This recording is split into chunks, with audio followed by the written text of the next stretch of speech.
Actuellement, il y a donc 12 emplois. Ces types d'emplois, sont lesquels? Là, on a des électromécaniciens, un électromécanicien qui est rentré. On a notre directeur de production qui est rentré aussi, qui vient de chez Wyeth, la grande compagnie pharmaceutique, qui a déménagé.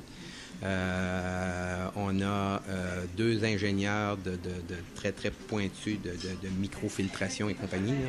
C'est très, très pointu, dont une vient justement de France. On ne l'a pas trouvé même pas au Canada. C'est tellement pointu dans nos compétences. On a manutentionnaire, on a un gars de ressources humaines qui est dans le coin, qui y vont.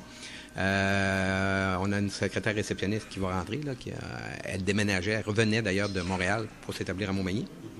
Elle rentre secrétaire réceptionniste, mais elle est capable de faire plus, c'est évident. Alors, c'est juste la porte d'entrée.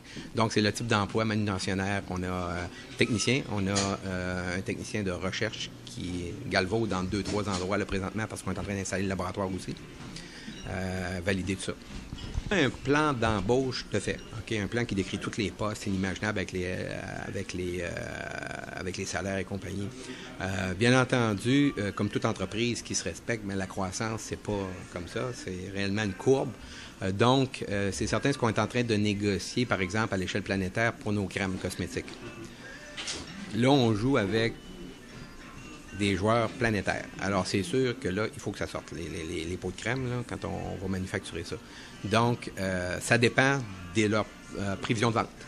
Right? Parce que nous, on dépend de leur vente, et eux dépendent de nous. Donc, dépendant de leur prévision de vente, de leur forecast, la première année, deuxième année, troisième année, bien, il va y avoir un niveau qui va monter.